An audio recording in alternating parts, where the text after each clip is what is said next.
எப்பல்லாம் எங்க மாமியார் வீட்ல இருந்து எங்க வீட்டுக்கு போறனோ, அப்பல்லாம் எங்க அம்மா கிட்ட இந்த பிசிபலாபாத் செய்ய சொல்லி தான் நான் கேட்பேன். ஏன்னா எங்க அம்மா அவ்ளோ டேஸ்ட்டா செய்வாங்க. வாங்க எப்படி செய்யறதுன்னு பார்க்கலாம். இந்த வீடியோ மறக்காம சேவ் பண்ணிட்டு அப்படியே நம்ம சேனலுக்கு சப்ஸ்கிரைப் பண்ணிடுங்க. அதுக்கு ஒரு கிளாஸ் அரிசிக்கு 3/4 கிளாஸ் துவரம் பருப்பு சேர்த்து நல்லா கழுவி ஊற வச்சிடலாம்.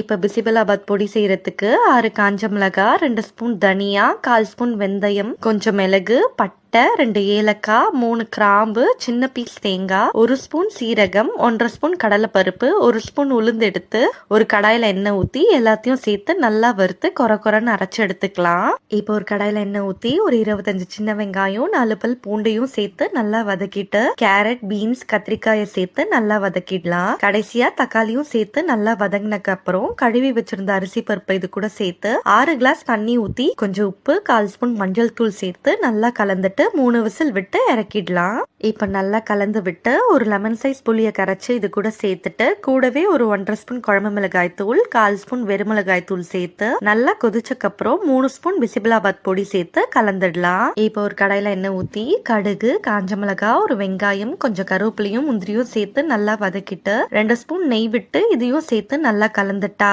சூப்பர் டேஸ்டியான பிசிபலாபாத் ரெடி.